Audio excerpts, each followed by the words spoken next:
Caloocan naman, pumasada rin ang ilang tsoper kahit nakikisimpat siya sa hinaing ng grupong Piston.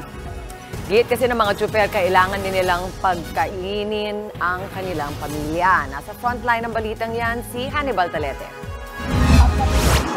Sa panawagan na mamakayapang pagkilos. Sa ikalawang araw nga ng tigil pasada ng grupong Piston, kapansin-pansin na mas kakaunti ang sumali dito sa monumento. Ilan na lang ang nakausap namin ng mga tsoper na sumama sa tigil pasada.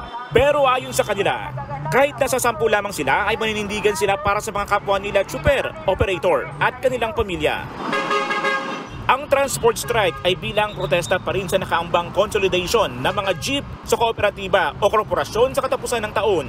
Anila, kung natugunan sana ang kanilang kahilingan, hindi nahahantong sa pangalawang araw na tigil pasada. Hindi naman daw nila pipwersahin ng iba pang tsoper na sumama sa tigil pasada. Hindi natin pwedeng obligahin sila dahil bahagi na sila ng programa, bahagi sila ng gobyerno na dapat bawal na silang magwelga.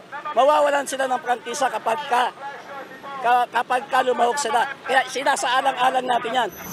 Tuloy-tuloy naman ang pamamasada ng maraming jeep sa nasabing lugar. Ang ilan sa kanila, lumahok daw kahapon sa tigil pasada. Pinili ng pumasada ngayong araw para may mapakain sa kanilang pamilya.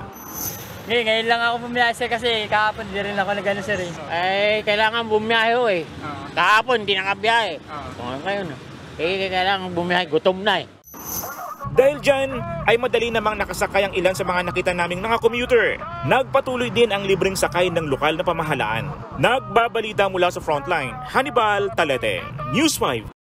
Mga kapatid, Lucy Cruz Valdez po, maging maalam at may pakialam sa mga napapanahong balita sa bansa. Tumutok at mag-subscribe sa News 5 social media pages.